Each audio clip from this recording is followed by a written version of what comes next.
الحمد لله كفى والصلاة والسلام على سيد الرسل وخاتم الأنبياء وعلى آله وصحبه ومن بهديه مهتدى. أعوذ بالله من الشيطان الرجيم.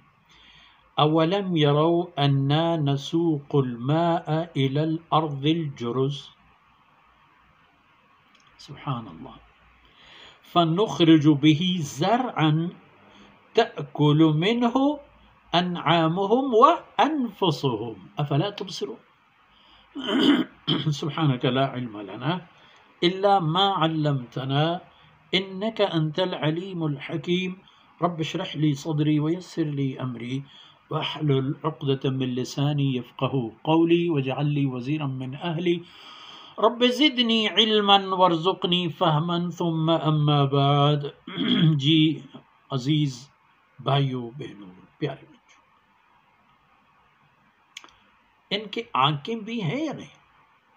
یا ان کی آنکھیں صرف کھانے پینے کی چیزیں دیکھنا اور ان کے عقلی آنکھیں صرف نبی کریم صلی اللہ علیہ وسلم کی نعوذ باللہ احانت اور خلاف کے رستے اور طریقے ڈھونڈنے کے لیے ہیں؟ یہ آنکھیں، یہ عقل، یہ فکر، یہ شعور، یہ صلاحیتیں یہ لوگ استعمال نہیں کرتے. اولم یرو، انہوں نے نہیں دیکھا کبھی؟ کیا نہیں دیکھا؟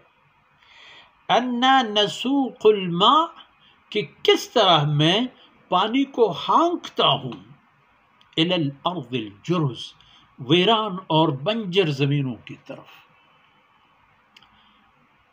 پانی کو ہانکتا ہوں. اور اللہ کے حکم سے اتنی بھاری اور تباہ کن پانی کس چیز میں ہے؟ بادل دیکھا ہے کبھی؟ اندر سے دیکھا ہے؟ اس زمانے میں تو مشکل نہیں ہے. جو لوگ جہازوں میں سفر کرتے ہیں وہ بالکل بادلوں کے بیچوں بیچ بھی گزرتے ہیں. ایک غبار ہے.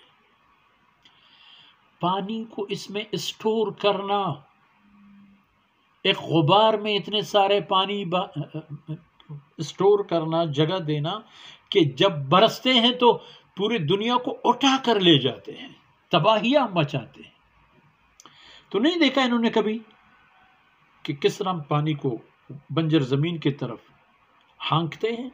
فَنُخْرِجُ بِهِ زَرْعًا، پھر اس پانی سے جو زمین کو سیراب کرتا ہوں، اللہ فرماتے ہیں پھر میں نکال لیتا ہوں اس سے ایک کھیتی اور زراعت اور پیداوار، کہ اس پیداوار سے تأکلوا انعامهم وانفسهم، تأکلوا منہ یعنی اسی پیداوار سے جو زمین سے ہے، اسی سے گھاس پوس، درخت اور اشجار و انہار وغیرہ سب کچھ، اس سے وہ خود بھی سیر شکم ہوتے ہیں اور سیراب ہوتے ہیں، اور ان کے حیوانات بھی. یہی حیوان جو اس کے پیٹھ پہ بیٹھ کے سفر کرتے ہیں، وہی حیوان کہ جس کے دودھ سے وہ پل کر جسم میں طاقت حاصل کرتے ہیں، جس کی گوشت کھاتے ہیں، جس کے ایک ایک چیز ان کے کام آتا ہے، تاکہ ان کو اپنی زمین کو طاقت دینے کے لیے ان کی فضلات تک بھی ان کے کام آتے ہیں. نہیں دیکھا ہے کبھی انہوں نے کہ خود بھی کھاتے ہیں اور ان کے حیوانات بھی کھاتے ہیں؟ چلو ادھر فرمایا اولم یرو، کبھی نہیں دیکھا؟ افلا یبصرون، پھر بھی ان کی بصیرت کام نہیں کر رہا، ان کی عقل حرکت میں نہیں آتا کہ جس ذات نے اتنا سارا انتظام کیا ہے اور اکیلے سنبھال رہا ہے، اور محمد رسول اللہ صلی اللہ علیہ وسلم بھی ہمیں اللہ کی وحدانیت کی طرف دعوت دیتے ہیں کہ یہی اللہ ہے اور یہی ایک ہے اور یہ سب کچھ خود کرتا ہے، اکیلے کرتا ہے، اور یہ سب کچھ اس کے حکم سے ہوتے ہیں. ان کو دیکھنا چاہیے یہ سب حقائق. اگر وہ دیگر چیزیں نہیں دیکھتے اور عبرت حاصل نہیں کرتے عاد و سمود اور تباہ شدہ اقوام کی، یہ چیز تو دیکھ لیں، یہ روزمرہ ان کے ساتھ ان کے پاس ہوتا رہتا ہے. وصلی اللہ علیہ نبینا محمد وعلی آلہ وصحبہ اجمعین.